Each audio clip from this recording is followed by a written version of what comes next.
Os sítios arqueológicos do município de Antônio Martins, eles são super importantes não só pela sua localização, mas pelas unidades gráficas que estão representadas e que foram feitas por grupos humanos que viveram nesse território há mais de 12 mil anos.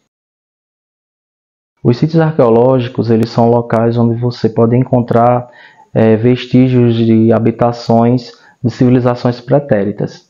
No caso do município de Antônio Martins, esses vestígios apontam para uma ocupação frequente e ininterrupta durante todo o período conhecido dentro da história e dentro da arqueologia como pré-história. Nesses sítios arqueológicos, você vai encontrar material cerâmico, pedra lascada, pedra polida e uma grande quantidade de gravuras rupestres. Essas gravuras rupestres elas apresentam-se em mais de 52 sítios arqueológicos, sendo que também o nosso município ele apresenta um sítio arqueológico, no sítio arqueológico do Junco, um grafismo rupestre que apresenta a aplicação de um pigmento, que é o pigmento vermelho que a gente já tem costume de ver quando se fala em arte rupestre. Essas gravuras elas apresentam 3 técnicas em sua elaboração. A primeira é a raspagem simples, que é a que se apresenta em maior quantidade em todos os sítios arqueológicos. A segunda é a raspagem simples com o posterior polimento, onde o indígena ele elaborava o grafismo rupestre e de seguida ele colocava areia de rio e fazia um movimento de fricção até que aquela pedra ela se encontrasse completamente polida. No caso, o desenho ele estivesse polido. E o terceiro é o método de picotagem, que a gente só vai encontrar exemplos dele no sítio arqueológico da Timbaúba.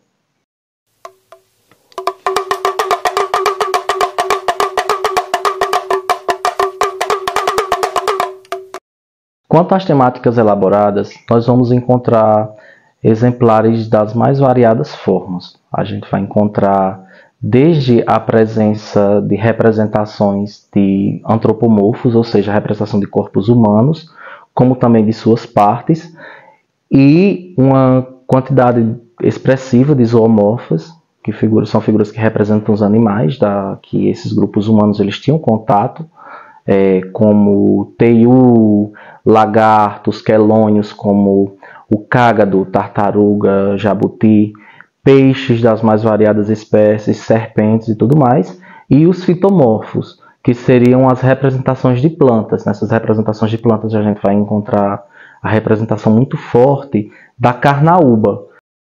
No que se refere às possibilidades de ocupação, de rotas de ocupação, o que eu posso dizer é que existe uma preferência pela zona oeste do município, principalmente na região próxima a riachos e lagoas.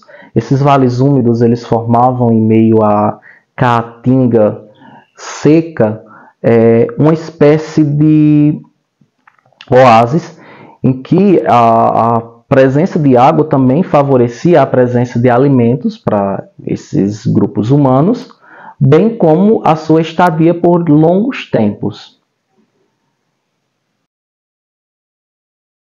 As pesquisas arqueológicas no nosso município, embora seja um tema bastante recente, elas são antiguíssimas e datam desde pelo menos 1799, quando passou nessa região o padre Francisco Corrêa Teles de Menezes e registrou nas Lamentações Brasílicas um sítio arqueológico localizado nas proximidades da Fazenda Boa Esperança, bem como um sítio arqueológico localizado no que ele chamou de Pedras Pintadas, onde ele afirmava que a presença dos moradores nessa região se dava porque existiam alguns aventureiros que estavam escavando nesse sítio em busca de riquezas, já que eles acreditavam que isso pertencia a uma comunidade fenícia que aqui havia passado antes mesmo da chegada dos colonizadores no Brasil.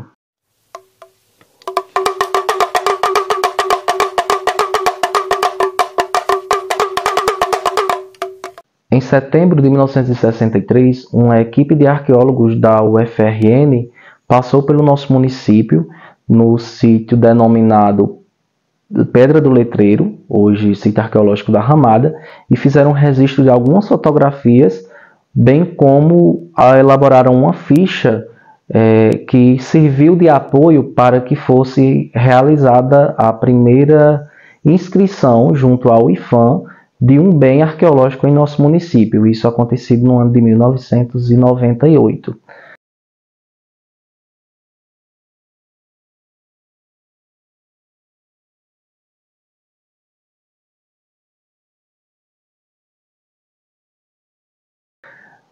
Em 2000, o nosso município ele recebeu a visita do então aluno do mestrado, o professor hoje arqueólogo Valdeci dos Santos Júnior, também professor da UERN, e nessa sua visita ele elaborou o preenchimento de ficha de mais alguns sítios arqueológicos.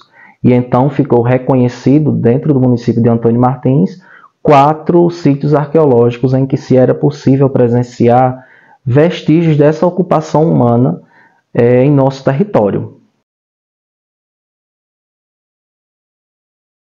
Quando eu tinha 10 anos de idade, a minha avó ela falou da existência desses desenhos em pedra, que ela dizia que tinha sido feito pelos escravos, e me chamou muita atenção. E a partir daí eu comecei, nas minhas brincadeiras da infância, tentar chegar a esses locais, até que um dia eu cheguei e me encantei. O primeiro local que eu visualizei foi o sítio arqueológico do Junco, e foi amor à primeira vista. No ano de 2013, eu voltei a pesquisar esses locais, porque até então tinha sido apenas uma visita que eu tinha feito na infância. E agora eu descobri que existia um potencial muito bom de ser trabalhado nessa tentativa de descobrir esses grupos humanos que viveram nessa região em períodos muito anteriores à chegada dos colonizadores. E aí comecei pesquisando a região localizada nas proximidades do Riacho do Junco.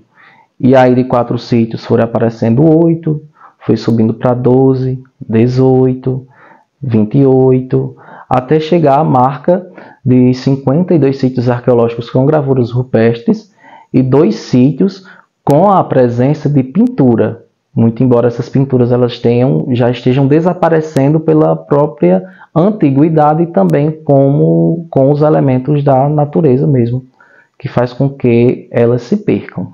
Além das intempéries naturais que atingem esses sítios arqueológicos, nós vamos ter também o vandalismo, que esse vandalismo é provocado principalmente pela falta de conhecimento da importância desses espaços.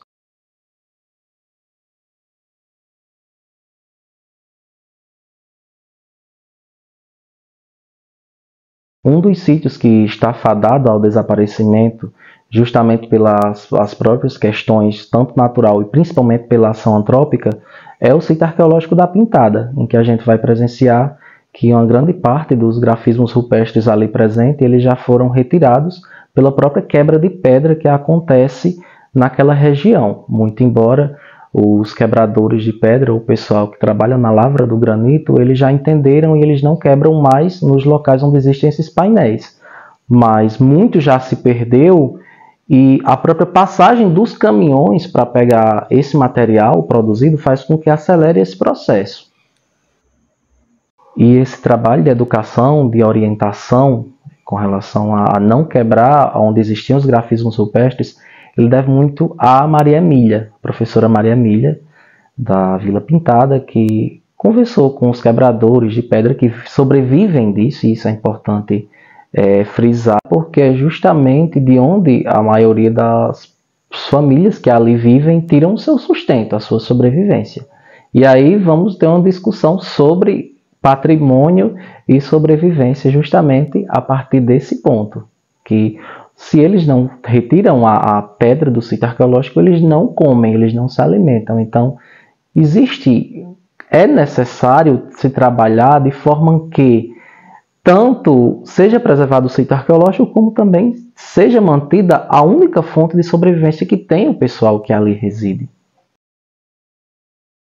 E como palavra final, o que eu posso dizer aos habitantes do município de Antônio Martins que conheçam, visitem esses locais, tenham responsabilidade na visita e perceba o quanto nosso município é rico em passado, o quanto nosso município possui um grande acervo arqueológico e que precisa ser trabalhado e que precisa ser, acima de tudo, preservado.